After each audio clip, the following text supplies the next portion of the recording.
I drove down to Stanford. Today's Friday, which is crazy because I think I just went on Tuesday, but it feels like it's been a week since I was down there. This has been such a packed week for me. Oh my God. Well, it's good that I drove down there. I mean, my appointment was about 20 minutes, and it's a 4-hour drive practically one way. It's 180 miles, so do the math. It's intense.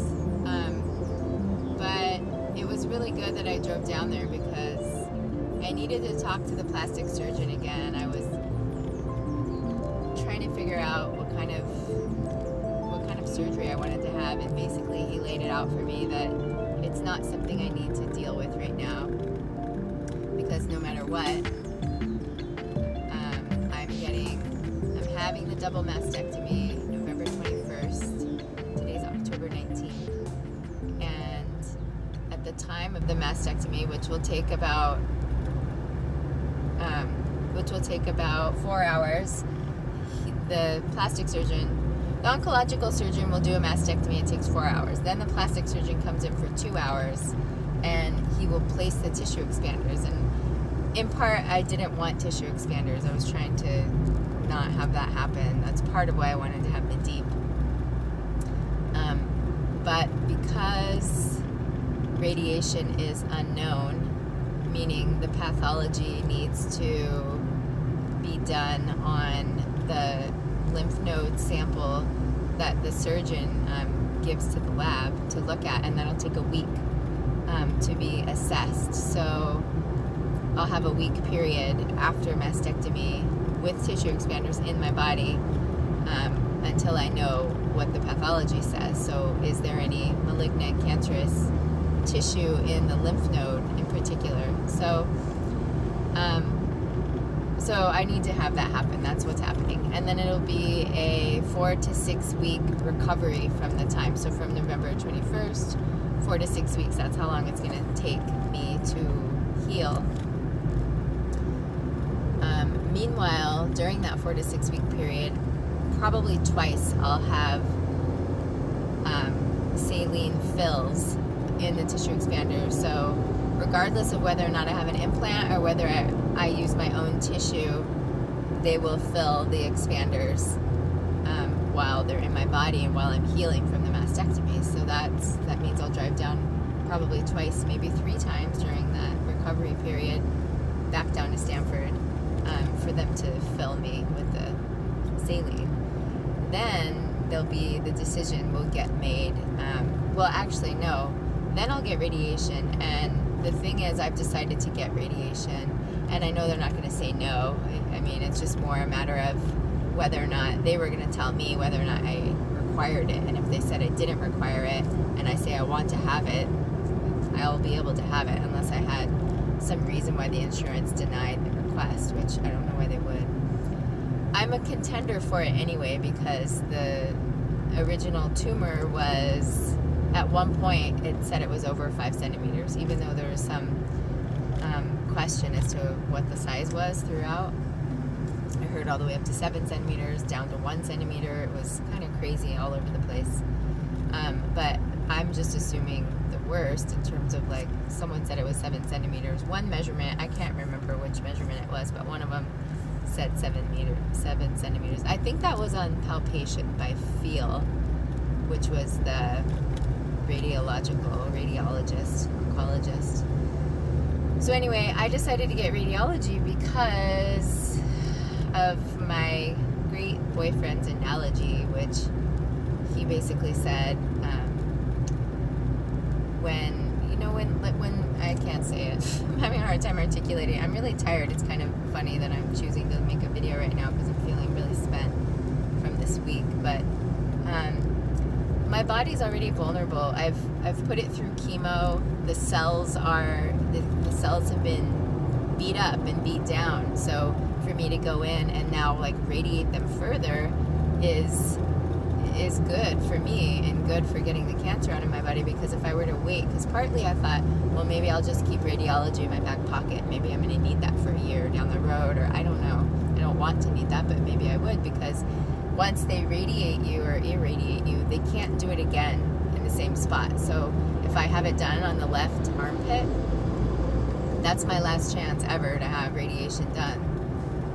So I thought I would hold on to it, but it just makes sense to me that the cells have been beat up by cancer, by chemo, and so I might as well go in and kick them a little bit more and beat them up a little bit more with radiation, rather than waiting till my body gets strong and then I use radiation, and it's like only using one tool on them, and right now I'm hitting them hard with 2 tools, amongst other things, but those are the big guns, the chemo and the radiation. So now that I'm decided on getting the radiation, I'll need to have that for about 5 weeks. I don't know. I meet with the radiologist on Monday, so he'll tell me probably how many weeks it'll be, but I've heard a couple times 5-6 weeks. So that's 5 to 6 weeks. Every day of the week, the body gets to recover on Saturday and Sunday, but Monday through Friday, it's about an hour each day is what it'll take. So I'll be getting irradiated for 5 to 6 weeks, and then after that I have to wait 6 months. 6 months. That's forever. Well, actually, it's 6 months if I want to use my own tissue, and it's 3 months if I want to do implants. So this process is so long. I am so glad to be done with chemo. I can't even tell you. I don't feel like I'm back to myself by any means. I'm really, I'm still kind of like dragging along and tired and not in the exercise, not getting the exercise I'm used to getting, which I think is a big part of it. But I'm so much stronger. A lot of the side effects are really gone. Some of the really bad ones, the really awful taste smell thing that was going on that I always talk about, that's basically gone. That's 90% gone. But I do still have a little neuropathy in my hands and feet. It does seem to be going away more, but I'm not completely done with that. And some pain in my legs, which is weird. It's kind of like the soreness from working out. It's sort of that feeling, but believe me, I have not been working out.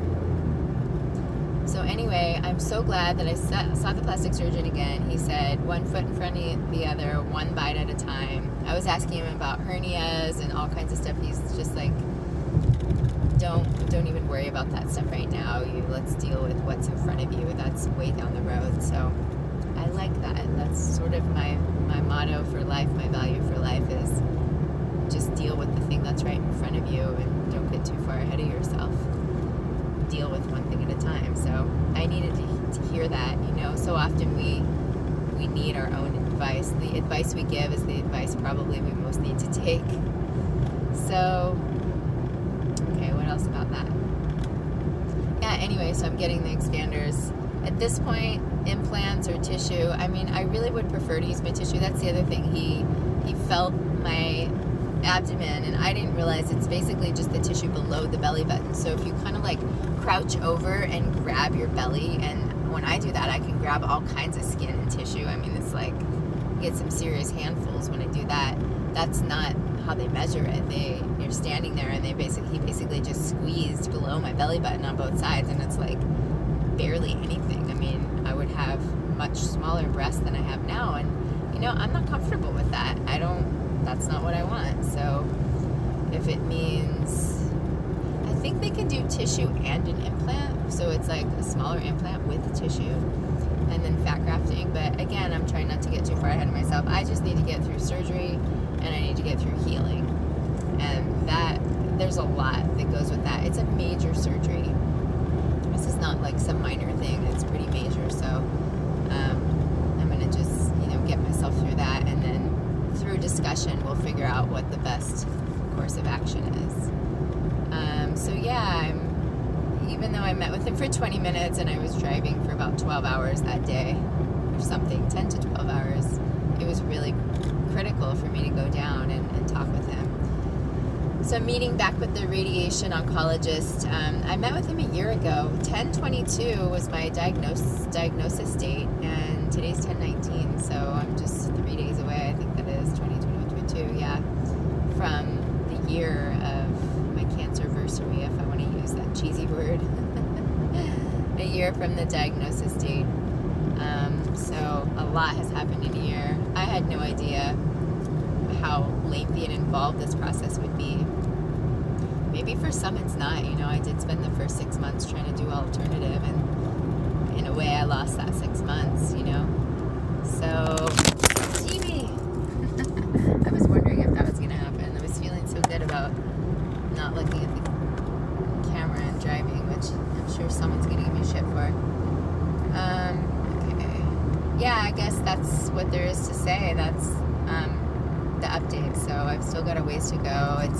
It's frustrating for me that I can't work and I can't really do something meaningful in the way of earning an income. You know, I'm really not the kind of person that just wants to sit at home and do nothing. It kind of drives me nuts. But I did finish the CASA training. I think I mentioned that in these videos. The court-appointed special advocate, I finished that, and I observed some hearings yesterday, and I'll be sworn in this Thursday, so I'll get a kid that I get to be a CASA for, and that's pretty exciting. But it's a volunteer position. It's not something to get paid for. But it is something meaningful, for which I'm grateful. So I've got that to be thankful for. I actually have a lot to be thankful for. It's just that I'm feeling a little bit heavy over what this process, just what it takes. It's just such a long road. Oh my gosh, it's a long, hard road. The other thing is I'll be starting my primal diet